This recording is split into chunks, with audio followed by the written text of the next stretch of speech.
Hi, this is John LeBlanc from PD. I'm here today to talk about line types and what's available, what the characteristics of each line are, and why you might want to choose one line over another.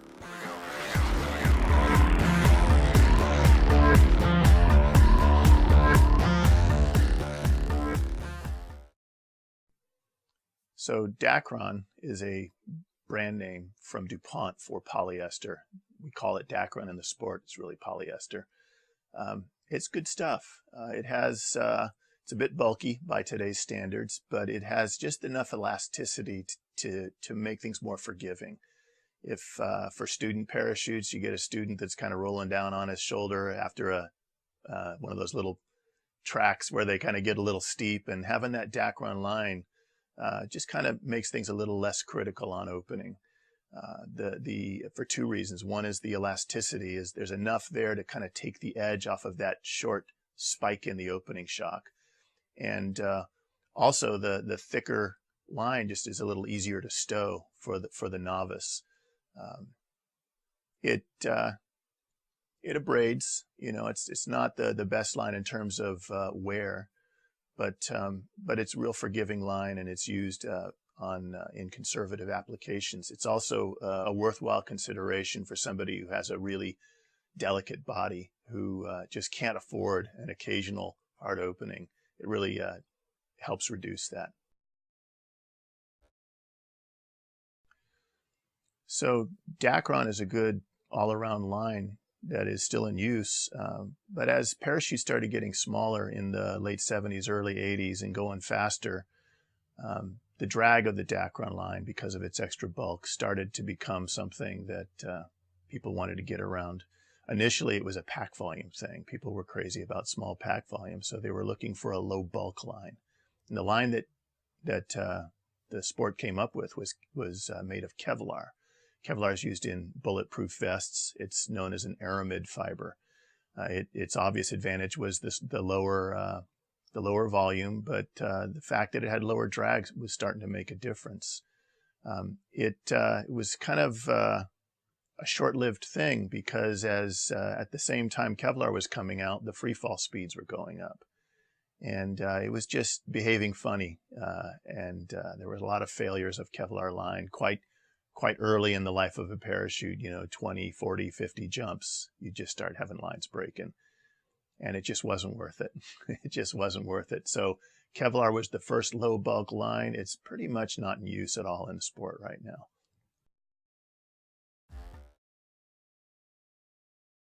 So as Kevlar went out of vogue, everybody went back to Dacron.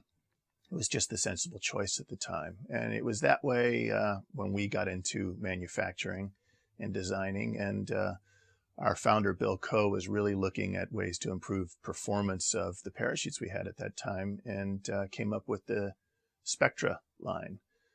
We called it Microline when we first put it out. Nobody knew what it was, but it is a UHMW, which stands for Ultra High Molecular Weight Fiber. It's actually a polyethylene that's been, somebody's done some magic with it. It's certainly not the polyethylene that you normally see. Spectra was not only low bulk, but it was far lower bulk than Kevlar, and we found that it had excellent wear properties. It lasts longer in terms of abrasion resistance than even Dacron by a long shot. So it was great stuff. It's quite inelastic, even less elastic than Kevlar. So you did notice the difference on the openings in terms of there was just a short little peak on the shock, and as long as the openings were generally good, you were fine. The Spectra line was the choice for many years, but it has some kind of funny properties, and they're not really much of a problem for a lot of parachutes, but as you start getting into the higher performance parachutes, they start to become troublesome.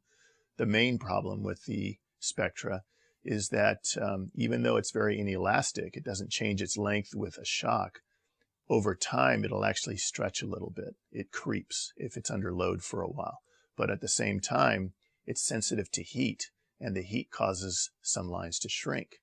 So as your slider grommets generate heat in the snivel of your parachute and it comes down the lines, those lines that it hits against fairly heavily get shrunk, while other lines that take a high load stretch. So the trims go all over the place.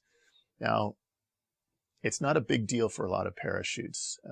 The older, larger, high-performance parachutes were fine with it. That eventually maybe the openings would get a little weird, and that was your signal to reline. But the thing is you could go 1,000 jumps and still have a line set that looked nice. It was just out of trim. So as time went on, this trim problem became quite a limitation on Spectra, so we started looking for something else.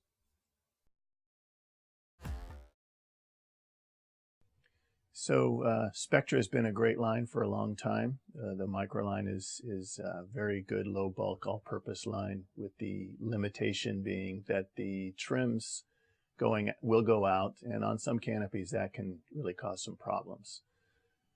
Vectran is the next line that came out, and it was really designed to eliminate the trim problem. When I first saw it on the market on some other canopies, I thought, what's the point? Why put up with greater line wear when the microline does well? My opinion of it changed when we started developing the velocity. We were making as little as a 1/4 inch change in a specific line, let's say 3 or 4 lines, and the change in performance was really noticeable, and we really wanted that change. With a 1/4 inch difference in a line making that much difference, we knew that there was just no way Spectra was going to serve us on the velocity. So we went to Vectran. Vectran is a liquid crystal polymer, and it's really neat stuff. It does not have the abrasion resistance of the Spectra. So it's not the line for everybody for all reasons. You do have more frequent relines. The nice thing about Vectran is that it really holds its trims very well. It's not perfect, but it's so close to perfect that it's really the line to use for the bulk of the high-performance parachutes. The Vectran has higher abrasion issues, or I should say it has lower abrasion resistance is the way to put it. And it has a little more friction with the grommets, so it's it opens a little bit different for most canopies. It's a subtle difference. You'll be relining your canopy a lot more with Vectran, but it's got the nice low drag, and the canopy will stay in trim all the way until the lines just look too scary to use. And whereas with the Spectra, you may go 1,000, 1,500 jumps, and the lines still look okay in terms of the wear, but it's so far out of trim that most skydivers now will notice such a difference in the trims that they're now relining their microline canopies more frequently as well. So you'll reline, some canopies just as quickly with Vectran or microline, but you'll do it for different reasons. The Vectran for the wear, and the microline because of the trim.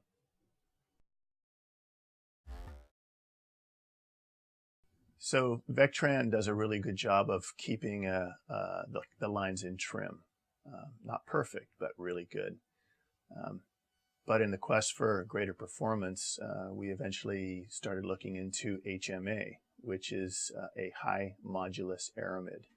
As an aramid, it's somewhat similar to Kevlar chemically, but its properties are quite different. It's for a certain strength line, it's even lower drag and lower bulk than even Vectran. And it actually holds its trims better than Vectran, at least in the current versions of Vectran and HMA that we're using now. So it's great stuff. It's a bit finicky though. As it gets close to its breaking strength, in other words, if you have an opening that's just a little hard and you get a couple of lines really close to its breaking strength, it won't break, but it'll reduce the strength of that line permanently. So over a period of time, you just have lines doing weird things. It's not much of a problem if you have a fairly strong line on your canopy, but with the competition people using lighter and lighter lines in the quest for lower drag and more performance, it can get pretty finicky, especially in the 300-pound world. So with the 300-pound HMA, which is what the swoopers are using with the comp velocity, you really need to be careful about using the line for subterminal openings and replacing them very frequently in the order of about 100 jumps. In the heavier lines, the so-called heavier 500-700 pound HMA, it's a lot more useful. It's more well-mannered. It's not quite as well-mannered as Vectran, but it does hold its trims better and it does have lower drag. So for the ultimate in performance, HMA at this point is the way to go. But again, it depends on the parachute and the pilot. There's no sense in hanging HMA on a great big, intermediate, a Sabre 2 or some larger canopy. It's really meant for high-speed swooping.